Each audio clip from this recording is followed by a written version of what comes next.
just want you to love me. Vítajte v mojom vianočnom make-up špeciáli. Dnes sa ponoríme do čarovného sveta sladkých cukroviniek. Dokonalá inšpirácia na Vianoce. Pripravte si štece a poďme tvoriť. Začneme opäť s očami a použijeme korektor od Tarte Cosmetics, ktorý nanesieme na celé očné viečko.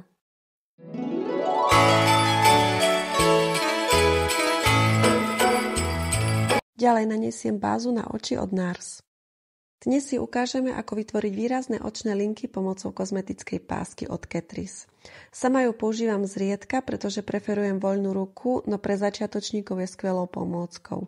Ak ju nemáte, poslúži aj obyčajná lepiaca páska, najprv ju však nalepte na chrbát ruky, aby stratila lepkavosť a bola šetrnejšia k pokožke. Tak a teraz si vezmem biely odtieň od MAC Cosmetics a nakreslím linku.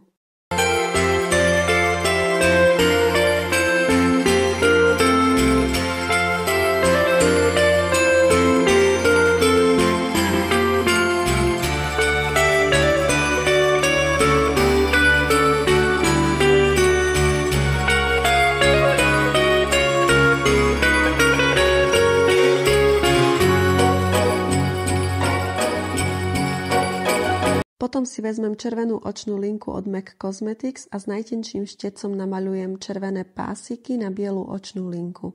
Takto vznikne typický vzhľad Candy Cane.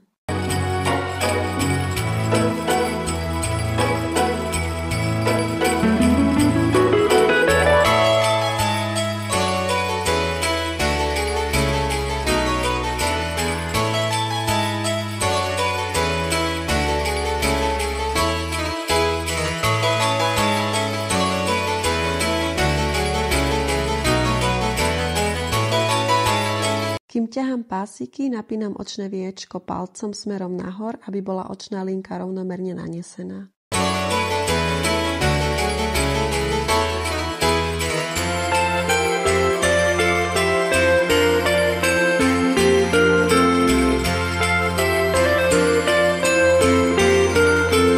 Teraz sú oči hotové, odstránim pásky a očistím pokožku čistiacimi obrúskami Bebe.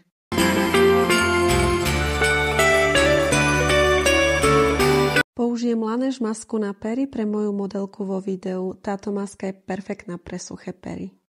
Aby jej pokožka dnes krásne žiarila, použijem Beauty Oil od Anessy Myricks.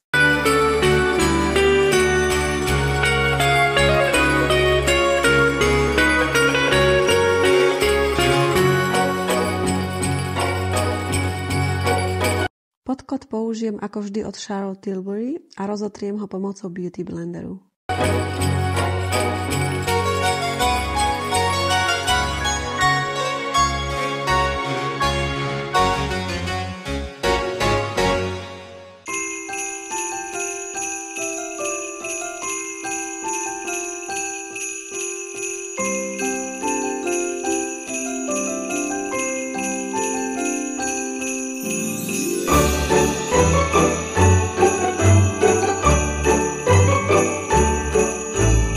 Použijem korektor od Tarte Cosmetics a nanesiem ho pod oči, na čelo a bradu, aby tieto oblasti vyzerali svetlejšie a sviežejšie.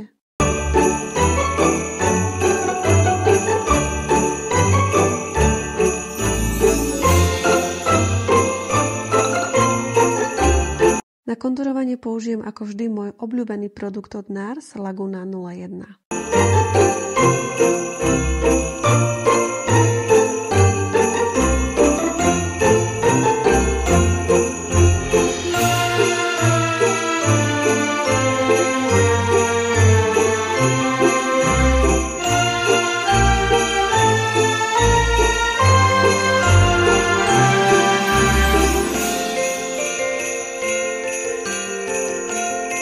Potom samozrejme zafixujem transparentným púdrom od Mary Kay. Podobný produkt má aj Laura Mercier.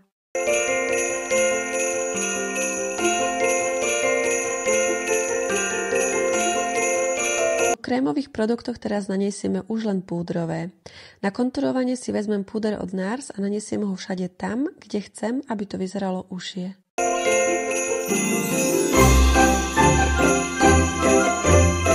Vezmem si ceruzku na obočie od značky Benefit, najprv obočie vyčešem a až potom ho vykreslím.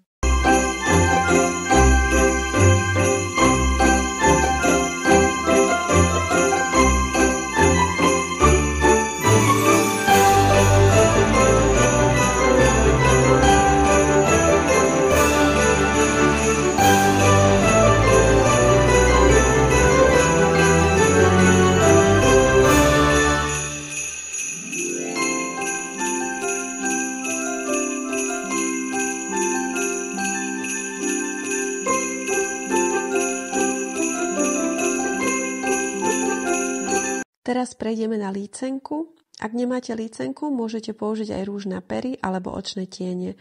Odporúčam však vybrať matné produkty a vyhnúť sa tým s trblietkami, pretože na zrelej pleti často nevyzerajú najlepšie. A môj najobľúbenejší rozjasňovač od Fenty Beauty.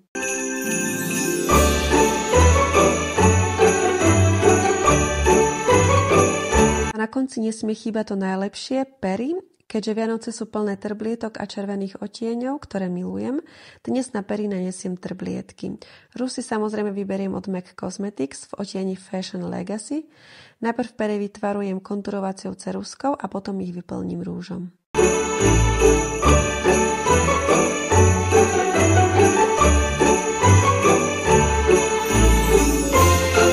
Veľa možností, ako naniesť trblietky, napríklad pomocou Duraline alebo Mixing Medium od MAC Cosmetics, s čím sa tieto trblietky zmiešajú.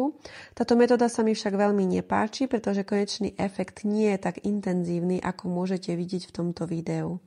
Namiesto toho preferujem naniesenie podkladovej bázy od NYX na celú oblasť pier a potom rovnomerné naniesenie trblietok pomocou štetca.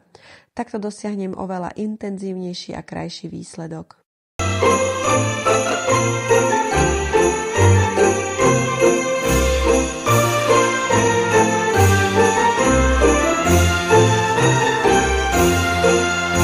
Aby som rýchlo urobila kučery, začnem tým, že vlasy zviažem do copu. Potom vlasy rozdelím na pramene a natočím si každý prameň zvlášť z Babyliss Pro Artist Kulmov na vlasy. Držím 15 sekúnd a následne krátko nechám v ruke. Takto urobím všetky pramene. Na záver nastriekam lak na vlasy a jemne prečešem, aby kučery vyzerali krásne.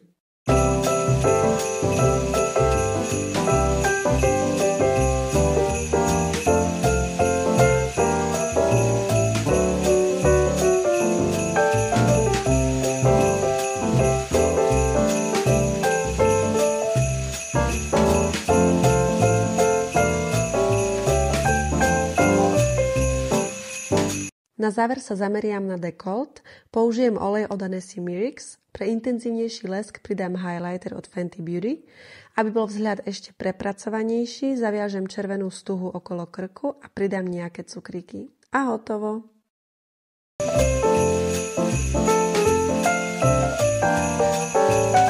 Dúfam, že sa vám tento look páčil. Ak áno, dajte mi palec hore a prihláste sa na odber môjho kanála, aby si nesmeškali ďalšie vianočné looky.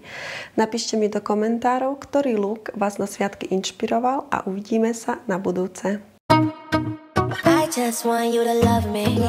I just want you to hold me.